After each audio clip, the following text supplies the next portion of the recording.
ஆனால் தொடர்பில் என்னுடன் இன்றைக்கும் தொடர்பு தான் இருந்து கொண்டிருக்கிறார். ஒரிஜினல் கட்சிக்காரர் ஏதாவது முதல்ல ஏன்னா தேவையில்லாத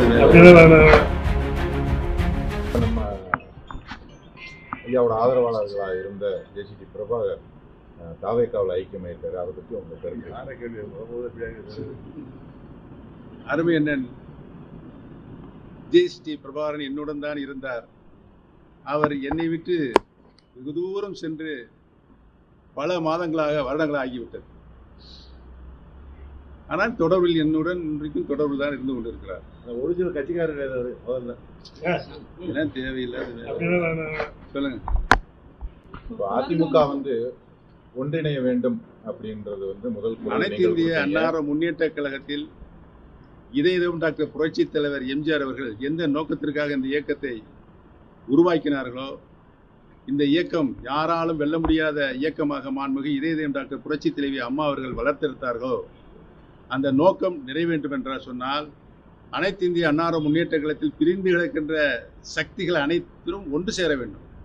ஒன்று சேர்ந்தால்தான் தமிழகத்தில் மீண்டும் மாண்புமிகு அம்மாவுடைய ஆட்சியை மலரச் செய்ய வேண்டும் என்ற ஒரு சூழல் இருக்கிறது.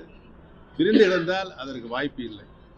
இப்போது அரசியல் களத்தில் தேர்தல் நெருங்கி கொண்டிருக்கின்ற இந்த தருணத்தில் எல்லா கட்சிகளும் இப்போ இந்த ஒருங்கிணைப்பு என்பது அதிமுகவில் சாத்தியமா அப்படின்றது சாத்தியப்பட வேண்டும் என்றுதான் அனைத்து இந்திய அன்னார முன்னேற்ற கழகத்தில் இருக்கின்ற 1.5 கோடி தொண்டர்களுடைய உரிமை குரலாக, மக்களுடைய குரலாக இன்றைக்கு ஒலித்துக் கொண்டிருக்கிறது. அதிமுக ஒன்றிணைய வேண்டும் அப்படின்ற ஒரு முதல் குரல் கொடுத்த திரு செங்கோட்டையன் அவர்கள் இப்ப தாவேக்காவில் ஐக்கியமாயிருக்கிறதுக்கு என்ன நினைக்கிறீங்க? அனைத்து இந்திய அன்னார முன்னேற்றத்தில் அனைத்து பிரிந்து கிடக்கிற சக்திகள் எல்லாம் முதல் குரல் கொடுத்த நான் தான் என்பதை தெரிவித்துக் கொள்ள கடமைப்பட்டிருக்கிறேன். இல்ல, அந்த குரல் கொடுத்தவர்கள் உங்களுக்கு உறுதுணையாக எடப்பாடி பழனிசாமி இருக்கும் வரை அதிமுக இணைய வாய்ப்பு இல்ல அவர்கிட்ட இல்ல, ஐயா குரல் கொடுத்திருந்தாலும் அந்த செங்கோட்டையன் அவர்கள் அதற்கு வழிமொழிந்து அந்த கட்சியிலிருந்து அவர் ஒரு எதிர்ப்பு குரலை தெரிவித்து எல்லாமே செஞ்சிருக்காரு. அப்படி இருந்தவரை ஒருங்கிணைக்கிறத விட்டுட்டு ஒரு தாவேக்காவில் ஐக்கியமானதை எப்படி பாக்குறீங்க? அவர் இப்பொழுது அனைத்து இந்திய அன்னார முன்னேற்ற கழகத்தில் இல்லை. சொல்லுங்க.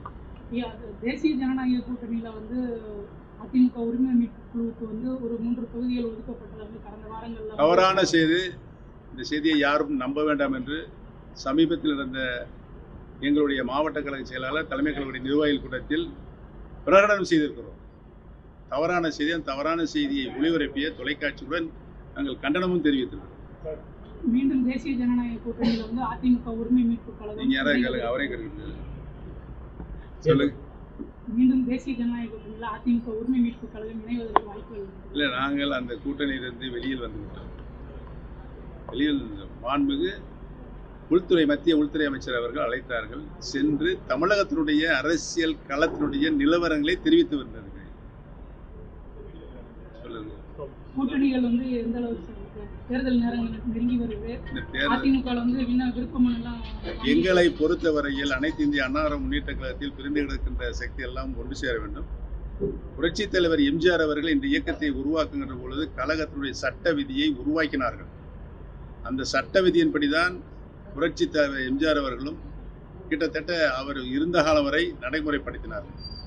புரட்சி தலைவர்களுடைய மறைவுக்கு பின்னால் மாண்புமிகு அம்மா கழகத்தினுடைய பொதுச் செயலாளராக பொறுப்பேற்று 30 ஆண்டு காலம் கழகத்தினுடைய பொதுச் செயலாளர் பொறுப்பேற்று இந்த இயக்கத்திற்கு வந்த அனைத்து சோதனைகளையும் வேதனைகளையும் தாங்கி இந்த இயக்கத்தை ஒரு வலிமையான இயக்கமாக வளர்த்தெடுத்தார்கள். மாண்புமிகு புரட்சி தலைவர் எம்ஜிஆர் அவரும் புரட்சி தலைவர் மாண்புமிகு அம்மாவும் வளர்த்தெடுத்த இந்த இயக்கம் சிதறுண்டு போகக்கூடாது. கழக சட்ட விதியை கேள்விக்குறியாக்கியிருக்கிறார்கள். என்ன கேள்விக்குறியாக்கியிருக்கிறார்கள்? முதலில் அனைத்து இந்திய அன்னார முன்னேற்ற கழகத்தினுடைய சட்ட விதி கழகத்தினுடைய பொதுச் செயலாளரை கழகத்தினுடைய அடிப்படை தொண்டர்கள் தங்களுடைய வாக்குரிமையை அளித்து தேர்தல் மூலமாக தேர்வு செய்யப்பட வேண்டும் என்பதுதான் கழகத்தினுடைய சட்ட விதி. அந்த சட்ட விதி இன்றைக்கு சின்னபண்ணமாக்கப்பட்டிருக்கிறது. யார் வேண்டுமானாலும் கழகத்தினுடைய அடிப்படை உறுப்பினர் யார் வேண்டுமானாலும் கழகத்தினுடைய பொதுச் செயலாளராக போட்டியிடலாம் என்ற கழக சட்ட விதி இன்றைக்கு மாற்றப்பட்டிருக்கிறது.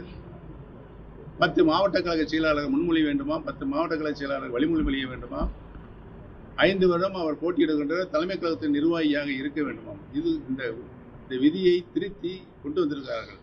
புரட்சித் தலைவர் எம்ஜிஆர் அவர்கள் கழக சட்ட விதியை உருவாக்குகின்ற பொழுது அடிப்படை உறுப்பினர்களால் கழகத்தினுடைய பொதுச் செயலாளர் தேர்ந்தெடுக்கப்பட வேண்டும், தேர்தல் மூலமாக தேர்வு செய்யப்பட வேண்டும் என்பதுதான் விதி. பொதுச் செயலாளரை தேர்வு செய்யப்பட்ட பின்னால் அந்த பொதுச் செயலாளர் பதவியேற்றுக் கொண்டு கழகத்தினுடைய அனைத்து அமைப்பு ரீதியான தேர்தல்களையும் பொறுப்புகளையும் தேர்தல் மூலமாக நடைபெறும் என்பதுதான் புரட்சித் தலைவர்கள் வகுத்த நீதி. அதைத்தான் மாண்புமிகு அம்மா அவர்களும் கடைபிடித்தார்கள். இன்னைக்கு அந்த சட்ட விதி சின்ன பண்ண வைக்கப்படுகிறது. அந்த கழக சட்ட விதியை மீண்டும் உருவாக்க வேண்டும் அப்படிங்கிறதான் சட்ட போராட்டம் நடத்தி உச்ச நீதிமன்றம் என்ற வரை நாங்கள் சென்றிருக்கிறோம்.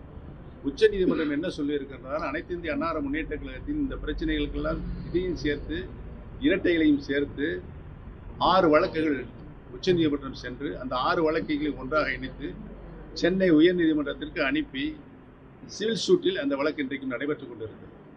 சிவில் சூட்டில் என்ன தீர்ப்பு வருகிறதோ அந்த தீர்ப்பு தான் ஃபைனல் பைண்டிங்காக இருக்கும். இதற்கு முன்னால் வழங்கப்பட்ட தீர்ப்புகள் அனைத்தும் ஸ்டில் பெண்டிங் அப்படின்னு சொல்லி தான் சுப்ரீம் கோர்ட் வழக்கு நல்ல தீர்ப்பை வழங்கியிருக்கிறது. அந்த தீர்ப்புக்கு நாங்கள் புரட்சித் தலைவர் உருவாக்கிய சட்ட விதி காப்பாற்றப்பட வேண்டும். மாண்புமிகு அம்மாவர்கள் அந்த விதியை தங்களுடைய வாயில் கால வரை நடைபெற்றிருக்கிறோம், அதுவும் காப்பாற்றப்பட வேண்டும் தான் நாங்கள் வழக்கு தொடுத்திருக்கிறோம். வழக்கினுடைய விசாரணை நடைபெற்றுக் கொண்டிருக்கிறது. நல்ல தீர்ப்பு தொண்டர்களுடைய எண்ணப்படி பொதுமக்களுடைய எண்ணப்படி நல்ல தீர்ப்பு என்று நாங்கள் எதிர்பார்க்கிறோம். அதிமுக தொண்டர்கள் உரிமை மீட்பு குழுன்றது வந்து இப்ப அப்ப இந்த இதுல வந்து எங்களுடைய சட்ட போராட்டம் தொடர்ந்து நடைபெறும். புரட்சித் தலைவர் உருவாக்கிய சட்ட விதி காப்பாற்றப்படும் வரை இந்த சட்ட போராட்டம் நடைபெறும். தஞ்சை தமிழ் பல்கலைக்கழகத்தில் எம்ஜிஆர் பெயரை வந்து தமிழ்நாடு அரசு நீக்கிய ஒரு சர்ச்சை. புரட்சித் தலைவர் எம்ஜிஆர் அவர்கள் இந்த இயக்கத்திற்கு இந்த நாட்டிற்கு சேர்ந்த அரிய சாதனைகளை மறைக்கின்ற செயல் யார் செய்தாலும் கடும் கண்டனத்திற்குரியது. அவர் புகழை யாராலும் மறைக்க முடியாது. பல பேர் பல கட்சிகள் மறைப்பதற்கு நடவடிக்கை எடுத்து அவர்கள் தோற்று போயிருக்கிறார்கள். அதிமுக ஒன்றிணைய வேண்டும் அப்படின்ற கொள்கையிலிருந்து எந்த மாற்றமும் இல்லை. வரும் தேர்தலுக்குள் அது நடத்துறது சாத்தியமாக எங்களுக்கு போராட்டமே அந்த போராட்டம் தான். கழக சட்டவிதியும் காப்பாற்றப்பட வேண்டும். அனைத்து இந்திய அண்ணா திராவிட ஒருங்கிணைக்க வேண்டும். மீண்டும் மாண்புமிகு அம்மாவுடைய ஆட்சி தமிழகத்தில் மலர வேண்டும். செய்திகளை உடனுக்குடன் தெரிந்து கொள்ள கீழ்கண்ட கேபிள் மற்றும் டிடிஎச் நெட்வொர்க்குகளில் எம்நாடு செய்தி தொலைக்காட்சியை காணுங்கள். பாதகம் செய்பவரை கண்டால் நாம் பயம் கொள்ளலாகாது பாப்பா. மோதி மிதித்துவிடு பாப்பா, அவர் முகத்தில் உமிழ்ந்துவிடு பாப்பா. அண்மை செய்திகளை உடனுக்குடன் தெரிந்து கொள்ள இணைந்திருங்கள் எம்நாடு தொலைக்காட்சியுடன்.